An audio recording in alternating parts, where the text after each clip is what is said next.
Welcome back. Early Bird Special right here on KGEO Sports Talk, 101.1 FM, 1230 AM. And it's a Tuesday at 8 o'clock, so you know what time it is. It's time to talk all things wrestling with our guy 24KG as the WWE just announced its latest cover athlete for 2K26. And just like MLB The Show, they decided to go back to one they've already had. But it's okay. It's okay. Everybody can forgive that just because it's CM Punk. And we got plenty to talk about ahead of the Royal Rumble. So, my friend, good to see you. Good morning. How are you? How you feeling? Salutations, gentlemen. I hope you guys had a great weekend. We had a nice Saturday night main event. I'd say a cool little closeout or roundabout to the closing out of SmackDown, title changes and whatnot. Let's get into it and do it. So, let's start with Saturday night's main event real quick because we saw a couple pretty interesting matches. But the one thing that I had to highlight that just took me away was, did either of you expect Trick Williams to be this over this quickly? I mean, we're talking about an international crowd that was already chanting "whoop that Trick," and this kid just got called up, what, a month ago?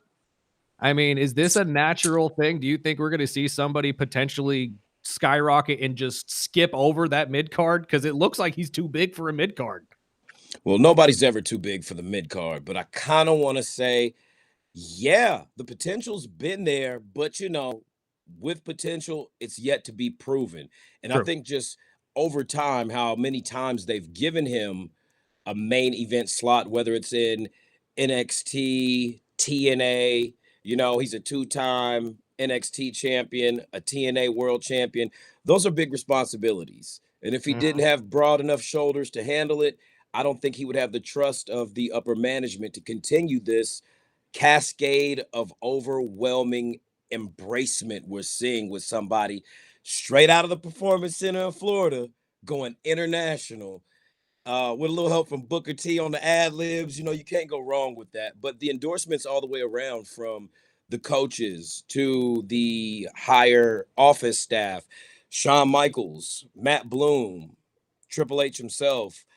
I've even heard on commentary Wade Barrett and others compare the electricity that this guy has, and this is his rookie year on the main roster, to one of Dwayne The Rock Johnson, as far as the charisma, the magnetism, and how whether you want to boo him or cheer him, you're still singing "Whoop That Trick," which is something that WWE can market, monetize, and really push in your face, much like every other thing that's catchy that they can get a hold of these days. We've seen it with the Uso, we've seen it with the LA Knight. This is just the next wave on the beach. And we'll see what happens once that tide rolls back and he really has to prove himself. Should Carmelo be a little jealous? Because I mean, I'm gonna keep it real. here. I would be so happy for my boy. But I'd be jealous as hell. Let's be honest, dude. Hey, nah, I'm gonna keep it real, because if you know the history between them and you've seen how their grind came up, you would think that would be Melo, but nonetheless, because of how they booked Melo, and Melo don't look like Trick, he's not built like Trick, but the potential was always there. No, Even with most pairings, as you can really compare these guys to, the closest thing, I'll get to it because we got to move on, is Shawn Michaels and Diesel.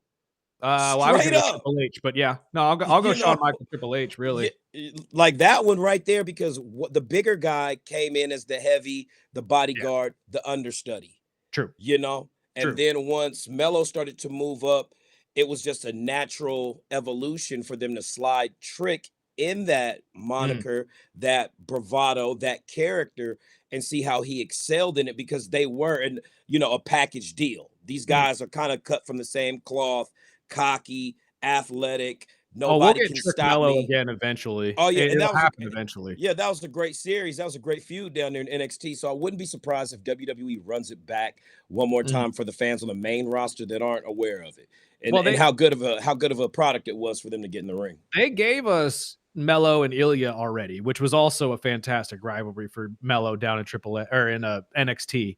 But I don't know. I agree. I think we're moving towards that. But obviously, that match ended with Sami Zayn getting the haluva kick over on Damian Priest. Not the person I thought that was going to be eating the pin, if I'm being honest. Yeah. But Yeah. Sami moving forward now as the number one contender will be taking on Drew McIntyre this weekend at Royal Rumble in Riyadh, Saudi Arabia. Something we all really saw coming.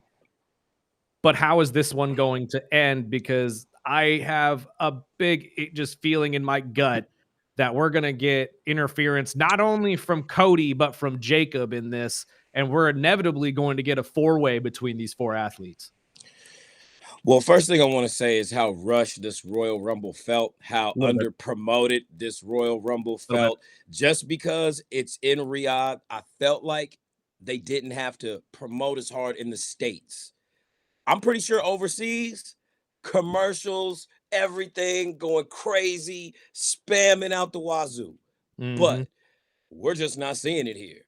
And maybe that'll translate over to them not feeling like they have to really push the tickets or expect people to internationally travel for a Royal Rumble in the Kingdom of Saudi Arabia. But it just doesn't feel complete. We have a women's Royal Rumble. We have a men's Royal Rumble matches. We have the AJ Styles match for his career versus Gunther, who I just don't see how they're going to book this out cleanly. Somebody has to lose. Gunther's going to lose some momentum. I just don't feel like he's that guy. They wasted the whole Cena, taking the loss to him. If this is how they're presenting him, WWE's always got something in the can. Creative has always got some kind of pitch, some kind of angle. So we'll see how that goes. But nonetheless, I'm kind of losing the interest in Gunther being feared like that unless he just goes on a tear and starts ripping people's head off and retires AJ Styles at the Royal Rumble. If they go through with that, then yes, I totally I will recant what I just said and say, yeah, well, trust the process, and there we go. I have no problem walking that one back because it's left or right with me right now. Because when you look at what else they've got going on, it's not really built that high up on the card for a deep match series, because we know each one of these Royal Rumbles is about an hour.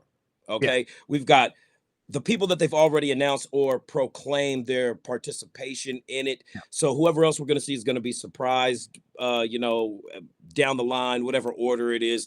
But also the Undisputed Championship match with Sami Zayn and Drew McIntyre, what you spoke on is, are they really going to have Sami take a loss in Riyadh? Or are they really going to, these things, are they going to take the title off of Drew? How is this interference going to happen nonetheless throughout the rest of the build of this Royal Rumble, which feels a few matches short? Now, maybe we'll see it fan out through the course of this week, of course, on SmackDown. Well, we kind of promptly add. That was going to be my next question is Finn and CM Punk happening this weekend? Because with the buildup from last night and how everything went, obviously Finn not getting into the Rumble because now all the spots are filled. He attacks CM Punk in that championship match with AJ at the end. And it really does seem like they are trying to build up a Finn Balor match against CM Punk at a PLE. So well, if they can squeeze it in there, I think it's definitely going to happen. And that would be the place to do it. Yeah. Nonetheless, I think CM Punk is giving us, I think maybe John Cena just inspired the crap out of everybody to really put forth a lot of good matches, because what we just seen with AJ Styles and Shinsuke Nakamura on Saturday night, in no way does this guy look like he's ready to retire. Match of the year, I mean, literally, it's kind of, like they say, you want to be able to walk away from the game with your dignity and your health intact. And if AJ Styles feels like it's his time to walk away, even though as fans, we don't see it, he sees it, he feels it, now would be a better time than any. I don't see him cutting it short, though. I don't see him, because he said 2026 was his last year. You really think he's going to cut it short in January? Yep. We never know what his body is feeling like in the reality of. Hear me out but on this. But storyline wise, who knows? Gunther could end his career right here. He said his WWE career, and this guy could pop up in TNA. And finish out where he's from. That's entirely possible. And I mean, we never know. I personally think it's over. I think, I saw some posts over the weekend of just like this reunion tour has been going on for over a year without any of us even knowing. Yeah. And because we were so, bottled up with the Cena tour and all the other things. And I think even the falls he was taking last night, I was like, man, maybe it is time. Maybe it is time. There are certain moments in AJ's matches where I'm like, oh God, the retirement's coming. And there are certain matches, just like KG said against Shinsuke, where I'm like, dude, you could go for another 15 years. Like, I really don't know where he is in the game at the moment, because he's just really at that awkward area of, he hasn't really lost it yet, but you have seen moments where he slipped up just enough where you're like, oh God, is the slipping? Yeah. Coming? You know what I mean? You know, hey, I can take, for instance, the couple tag matches back with him and Dragon Lee, where the end, he fell off of that on the rope. phenomenal forearm. Yeah, Yes. and it was like through no interference. It was just, hey, we starting to see what you're talking about. But nonetheless, it doesn't take away anything from a phenomenal, pun intended, career from AJ Styles.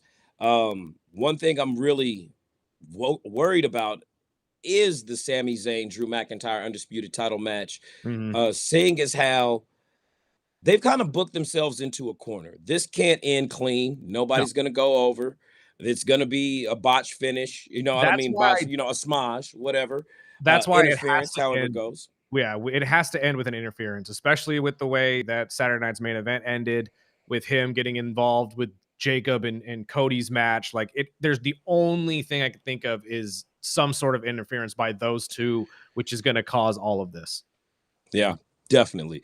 Well, that opens up the question I had, because last week we were talking about it and we all thought Sammy was going to win the Rumble. Yeah. No. So he's going to win the Rumble now. Okay.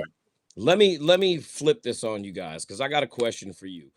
Who do you think wins the women's and men's Royal Rumble? But also, who do you think has because every year there's a standout performer, whether it's somebody that goes from one to the end and doesn't win or whatever.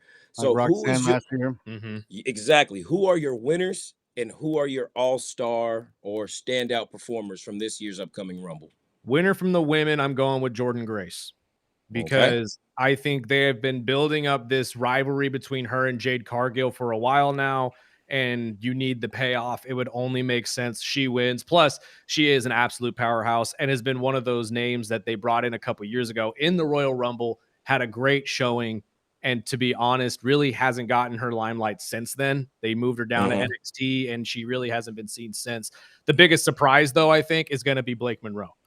I think Monroe gets thrown in here, or Jada Parker. One of those two come in, and they're going to last a long time. They won't win, but that's going to be the outlier, I think, on the women's side.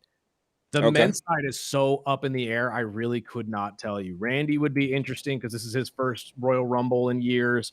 Roman would be interesting just because, obviously, the storylines you can build between CM Punk and Drew McIntyre and Roman Reigns.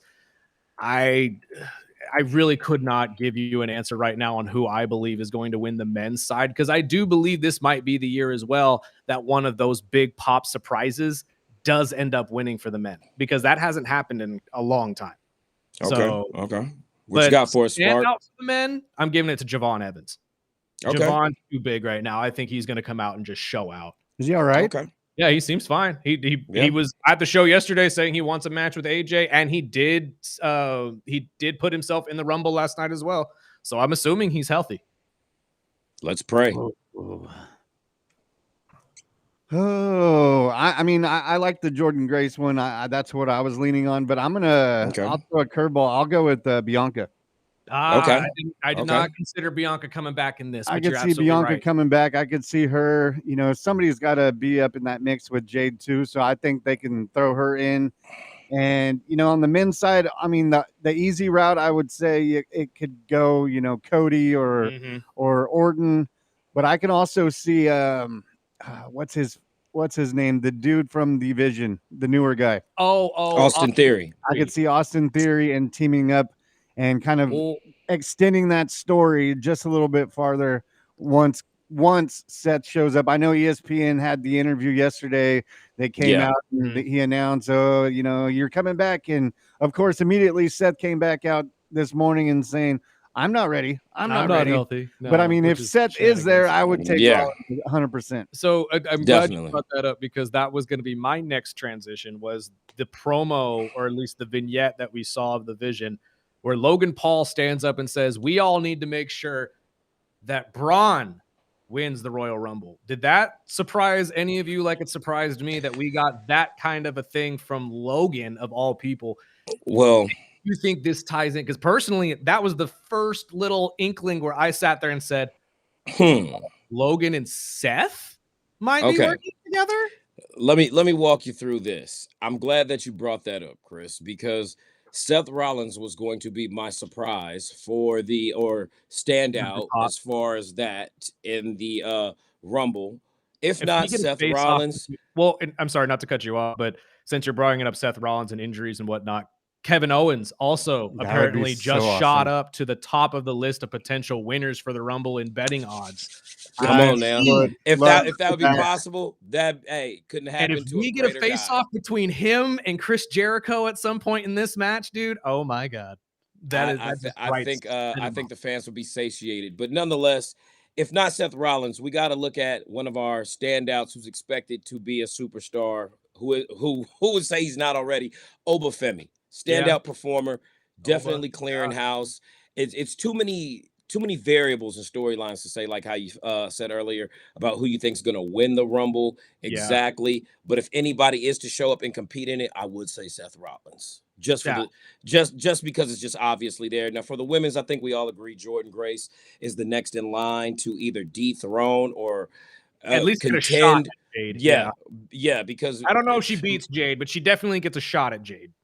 Well, much like how Tiffany's run ended up, when you go through everybody and there's nobody left, how do they book that? That's another name that I forgot about. Where's Tiffy and all? She's definitely coming back. This is somebody who could also be a standout in the Women's Royal Rumble, but I would have to say standout performer, Lash Legend. They're probably going to have her eliminate double digits in the women's, and then somebody gets the best of her or whatnot, maybe even a Tiffany Stratton upon her return. But that's that's how we're looking. That's how we're looking. As far as you also have the Raquel and Stephanie match, I believe. No, that's on Monday. That's going to be on Monday. That's Monday. Okay, so with this sudden title opportunity that's coming up, also the implosion of Judgment Day, we also got fuel to the fire for the whole CM Punk Finn Balor feud that's coming up. I really think this is the end of Judgment Day. And just to throw a monkey wrench in there, we might even see Liv Morgan win the Women's Royal Rumble. She does last very long. She has a history of coming up second in a lot of these, so it wouldn't surprise me at all. Plus, she is a main eventer, and I think they've just put her in a tag team right now just to get her rust off, essentially, for now, and giving Raquel obviously a shot at Stephanie. But it wouldn't surprise me if, obviously, like you said, we get the Raquel match on Monday against Stephanie and Liv wins and is sitting there ringside waiting. And then you get the entire storyline of, is Liv going to, stab Raquel in the back to potentially get that belt back? Because that is a storyline that the WWE loves to play. We've been saying the Judgment Day is going to break up since the beginning of the show. At this point, it's a Bullet Club, dude. It's not going anywhere. I think what KG said a couple weeks ago is more likely what's happening here, which is they're just going to make it an all-female faction. They may move this into an all-female level. Like it honestly could work. The more I thought about it after you said that, the more I was like, you know what? This really is essentially already an all-female faction. Where's JD? Hurt, injured, IR. I'm hoping he's one of the pops. Like, I'm hoping he's one of the surprises this year. I doubt it, though. I think you'll see Dom. Just waiting for him to show up during the CM Punk match or something. I think you see Dom, but not JD, and you definitely don't see Finn, as we all know now. And I think that's why we're getting the fifth match, Finn versus CM Punk, because again, like we just said earlier, there's no way the Drew McIntyre-Sami Zayn match goes the full length. So why not have that one be the short one out of the 5, and then have CM Punk and Finn fill the rest of the time? Well, kind of like how they dropped the ball. I mean, I was looking forward to the Cody Fatu match. Yeah, that was one hell of a brawl. It didn't even get to. They never even rang the bell. Yeah, it never even started. They gave us a nice little taste of what it could be like, and I think Jacob Fatu showed up in every way, shape, and form beyond people's expectations. He had something to prove with this return, and I think honestly, with the generations of Samoans that have come, he definitely lives up to what he said. They don't make him like me anymore. Hell, they never made him like me at all in the Here's the first thing, though. place. And that Here's he really is a unique talent, man. There is a reason, though, they are building Jacob like this. And I think Yeah, it's solely because they're planning to bring Zilla in very soon. There was I an hope so. interview that I saw not too long ago between Zilla and I can't tell you what the journalism place was, but he was talking about Jacob specifically and how close he and Jacob are, and they're like Oh yeah, they're like brothers, brothers. and they do all of this type of stuff together. They talk every day. And to be honest with you, if you They have set very up a similar stories. faction of Jacob and Zilla, and then like we talked about months ago when it came to the Solo Sokoa becoming the renegade Samoan kind of thing, Mm-hmm. why not make them the renegade Samoans? You know what I mean? Why Yeah. not? Because Jacob's not running with anybody. He doesn't want to run with anybody. He Yep. has his family, and honestly, that might just be the future of this whole bloodline story, is that all of these Fatu members of the family all break off into their own bloodlines and clash with each other every so often. So off of that, I Ne- mean, let me throw these two names out because I'm hearing a lot, and I know one of them, or I think maybe even both of them, have been on the WrestleMania posters. Yep. And but what about Brock. Brock Brock has and been Roman? MIA. Roman, I think, has Well, a chance of winning. definitely has a chance of winning, but I think it's going to come down to him being eliminated by someone to further or advance a story. storyline that has to do with something bigger than the title. Eventually, we'll see Roman back in the title picture again, but I don't think it's going to be in the way that we imagine it to be. You got to remember, this guy went on almost 4 years of carrying the company out of the dark ages of COVID. Yeah. Okay. There's nobody that'll ever hold the titles like he did. Hell, they did so much with him and that one title, they had to create another one for the show, and he went and won that one. So it's like, that's kind of something special that I don't see them repeating too often with him. He might get one or two more reigns before we know he's officially retiring. But until then, when you're Roman Reigns, you're bigger than any title picture. Right. Well, That's and they one did, thing for sure. He's earned that right. I believe he did say, much like Becky Lynch, that this next contract that he will be signing will be the last one. I think Becky mentioned that about the one that she just signed, but I do remember seeing and reading that Roman has mentioned that this next contract that he will sign with the WWE will be it, much like Cody Rhodes and a lot of these other guys. And actually, that's a perfect transition to the last thing I wanted to talk to you about, because we've talked about Rumble now for an extensive amount of time, and it will be this Saturday at Riyadh. If you are a WWE fan, or if you're just a wrestling fan, this is one of the best pay-per-views to go watch. And I'm going to float this idea to both of you, but I'm thinking about a viewing party for the three of us, if you would like to actually do that. Or if the listeners would actually love to sit in and watch this with us. But the main thing, and I know you hate when I bring this company up, but I have to, because this talking point was just damn too enticing. MJF came out last week taking shots at the WWE, saying that AEW is better because the WWE and all of their biggest names are all aging out superstars. They're all guys well above their 40s and are going to be out of the company within 10 years. And that is what makes AEW better. What are your thoughts on that? Yeah, he's right, but just for now. Right.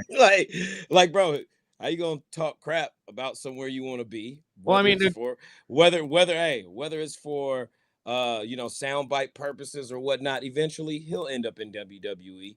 Like everybody that says something he will. about WWE. He Yeah, no absolutely doubt. will. You know, but you know how it is. They humble you Well, over there. look, They the way humble I you. look You at come it, from over there talking like that. Hey, this guy's 26 and got the world in front of him, and he is an undeniable generational talent. He is the best thing that AEW has. Here's the He thing. is going to get top dollar for that. But he's not really wrong about it either.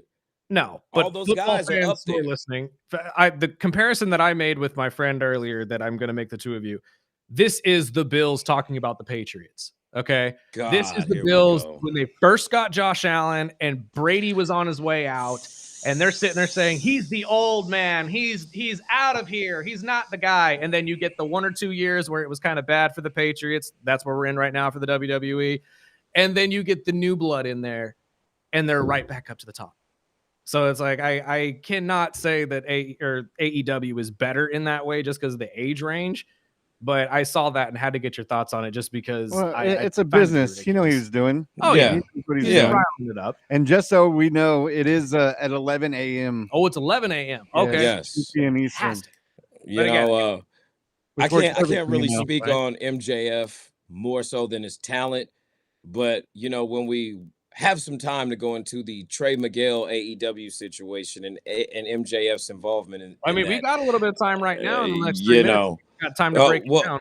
well, if you know about the Rascals, which Yep. most people probably don't, I'm pretty sure Warner Brothers executives weren't aware of the fact that one of the Rascals members, but when they signed him upon the contract, had some you know, issues on Facebook like 12 years ago. Apologized for it. It was when he was working for an independent Mhm. wrestling company. He ended up getting fired for some things that he said. Okay, now he Well, got now fired from. be Wait a specific minute. though, because there was some Yeah, serious hey, allegations. no. Just basically back and forth banter with a fan that was really derogatory in every sense, back and forth. But you know, in those situations, you live and you learn, but the internet never forgets. Okay. True. So anyway, these things get brought up the day after he gets signed. For some reason, he gets fired. They say it came from the higher up. The higher up is Tony Khan.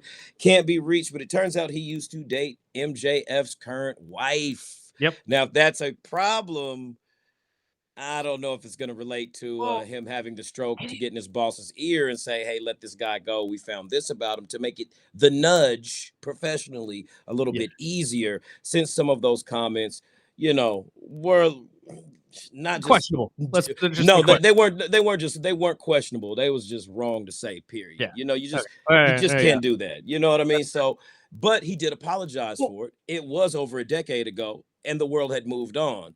But sometimes they never let you forget. Now, AEW is not WWE. No. Certain things are vetted a little better, certain things aren't, like the case with Enzo Amore. This guy lost his job before anything ever happened, just off accusations. So I And would that think somebody's character, their real life character and who they are, has more to do with whether or not you keep your position at a company when faced with certain things like that. You know, we've seen this happen with celebrities multiple times in the media, and it's nonetheless with professional athletes or Mhm. professional wrestlers. No, I agree 100%. And honestly, the Enzo Amore story is terrible because that guy Yeah. should be in a professional wrestling ring right Yeah. now. I mean, he's in the indies, but he should be in WWE. He was one of the most captivating men with a microphone. And Yeah. for his partner to come out and call him dead weight too. And let's be honest, Big Cass ain't nothing.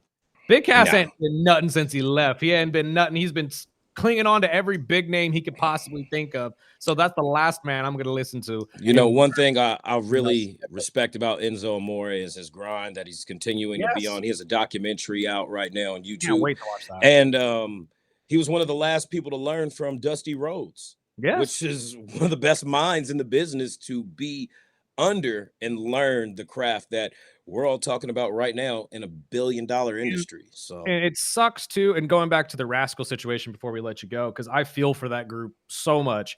They're so Yeah. fun to watch. Wesley, Wentz, and all the guys are fantastic, especially when they're together. And they get a lot of negative publicity for being stoners, and that's kind of their gimmick, is that they're all stoners. they're like the children of Rob Van Dam. Right. It's great. And it's fantastic, dude. It's so much fun to watch. But all the outside the ring stuff that has happened to these guys, I mean, it's terrible. Wentz going It's through terrible. the anti-Semitic stuff, and this going through obviously losing a job just because your ex-girlfriend works there. Like they have gone through some of the worst luck, dude, in the professional Hey realm. man, they got to pick your battles and know what hill to die on. That's all I can Money- tell these kids these WWE. days, man. If WWE would just get over the weed thing, they would have had a long-standing thing there. Honestly, the faction would have worked Well, great there, but they just can't well. get over the weed thing. I really don't get it, but it is what it is. My friend, we have run out of time though. We appreciate your time.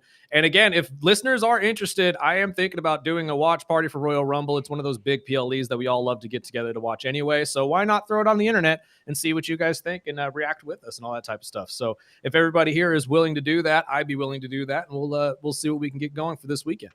But sir, thank you so much for your time as always, and we will talk to you next week. Peace out, my friend. This is the Early Bird Special. We will be right back.